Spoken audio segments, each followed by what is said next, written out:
Hello, hello. Okay, this is gonna be the last dance for the day. So let's have this moment for the dancers to finish the last dance, and the dance is Neri Jijua dance. Neri Jijua dance is a traditional dance for young Cambodian women wearing colorful and elegant costumes.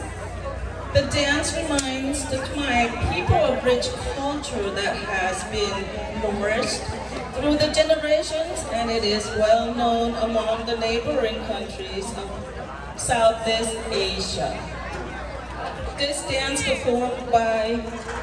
all the dancers on this stage, and there's Regine,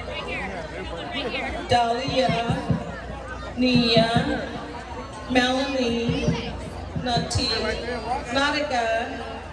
Aubrey, Dacia, Brianna, Justice, Tamara, Sophia, Adeline, Kaylee, Savani, Michaela, Catalin, Olivia, Zoe, Emily, and Mackenzie. Please enjoy the dance.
សូមសម្លេងទាំងអស់ឲ្យខ្លាំងខ្លាំងជាងមកបាទ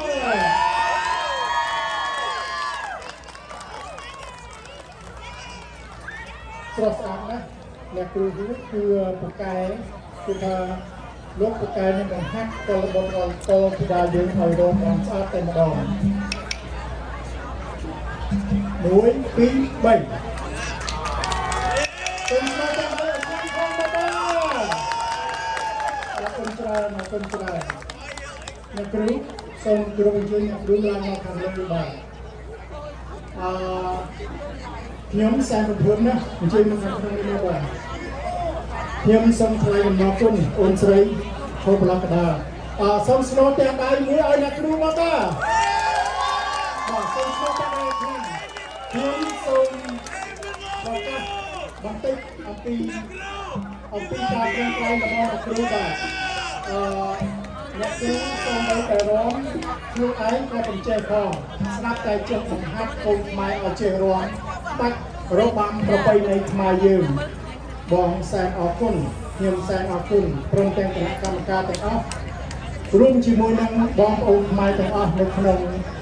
សហរដ្ឋនិងស្រុកខ្មែរតែម្ដងថាយើងប្រឹងប្រែងការពារទម្លាប់ប្រពៃណីជាតិរបស់យើងប្រឹងណាស់ប្រឹងមែនទែនមិនមែនជានេះទេហើយបើមិនប្រឹងទេកូនខ្មែរយើងមិនបានចេះដល់ប៉ុណ្ណឹងទេខ្ញុំសូមឲ្យបងប្អូនមានប្រសាសន៍បន្តិចសម្រាប់ដល់បងប្អូនមេដាបេដាដែលប្រកបបុត្រធីតាឲ្យមកចូលរួមរៀនហាត់របាំខ្មែរនេះអូនអាចនិយាយបានទេជំរាបសួរបងប្អូនញាតិមិត្តទាំងអស់ដែលបានអញ្ជើញមកពីជិតឆ្ងាយនាងខ្ញុំស្រីមួយដែលជាគ្រូបង្រៀនកូនសិស្សឆ្នាំនេះមានចំនួន21កូនសិស្សខ្ញុំក៏សូមអរគុណបងកណាល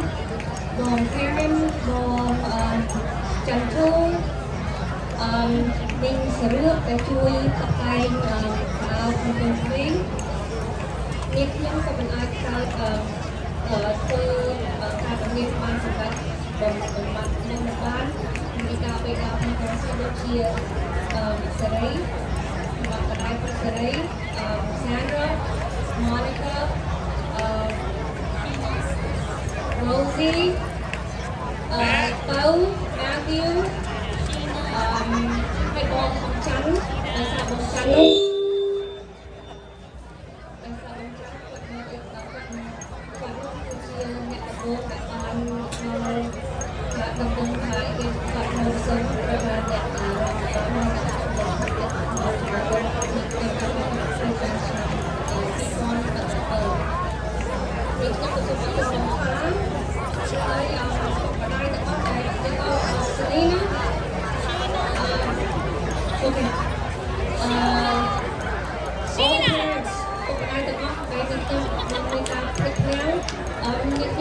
ជាអណៃដែលបានជួយគ្រប់គ្រងនេះខ្ញុំចំពោះឯកការហាត់របាំរាជរដ្ឋខ្មែរយើងនេះខ្ញុំក៏សូមជូនបងប្អូនទាំងអស់ដែរសុខភាពសុខភាពឲ្យបានសុខភាពសុខភាពចម្រើនសុខភាពបរិបូរណ៍ដូចគ្នាដែរជាបញ្ចប់នេះខ្ញុំចង់ហៅកូនស្រីរបស់នេះខ្ញុំនិយាយទទួលពីមូលហេតុពីខ្ញុំហើយកូនខ្ញុំមករៀននៅMontessori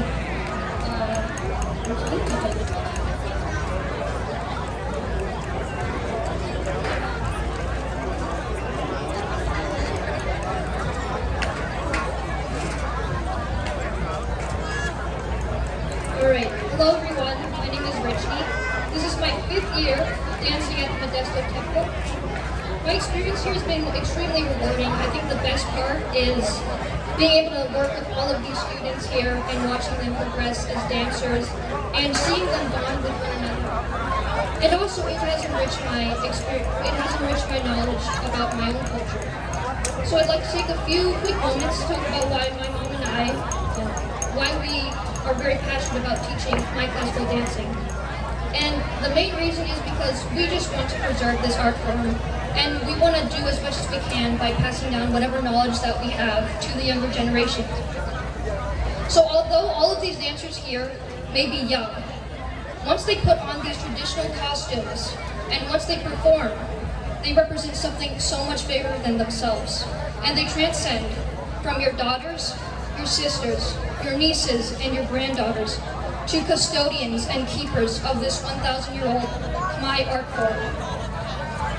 Our goal here is to bring awareness that all of us have the responsibility to preserve our culture, heritage, and our traditions. And we can do this simply by learning about these things and teaching these things to our children.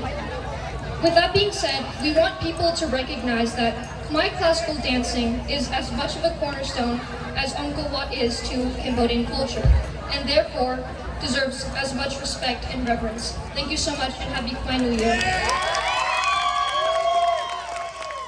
សូមតែដៃម្ដងទៀតមកបាទឲ្យខ្លាំងៗមកបាទម្ដងទៀតអូនស្រីប្រឹងបង្ហាត់ណាស់ហើយការឧបត្ថម្ភក៏មិនបានជំនួយពីខាងណាមកដែរតែតាំងនាងខ្ញុំជាគណៈកម្មការវត្តទីក្រុង Modesto សូមប្រកាសអំពាវនាវ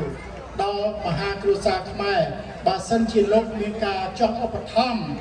ដល់ក្រុមរបាំនេះក៏សូមលោកជួយតាមសទ្ធាដែលលោកត្រូវជួយបានណាដើម្បីឲ្យមានការហាត់រៀនបន្តទៅទៀតឲ្យគ្នាមានកម្លាំងហាត់បន្តសម្រាប់ឆ្នាំក្រោយទៀតបងស្រីបងអរគុណច្រើនសម្រាប់ការប្រឹងប្រែងរបស់បងអូន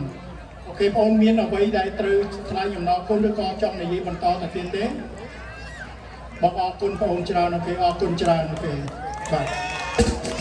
សូមស្នើទាំងដៃមួយទៀតមកបាទ1 2 3អូខេឥឡូវហ្នឹងដល់នាទីចុងក្រោយហើយខ្ញុំចង់ប្រកាសជម្រាបដល់គណៈកម្មការល្បែងប្រជា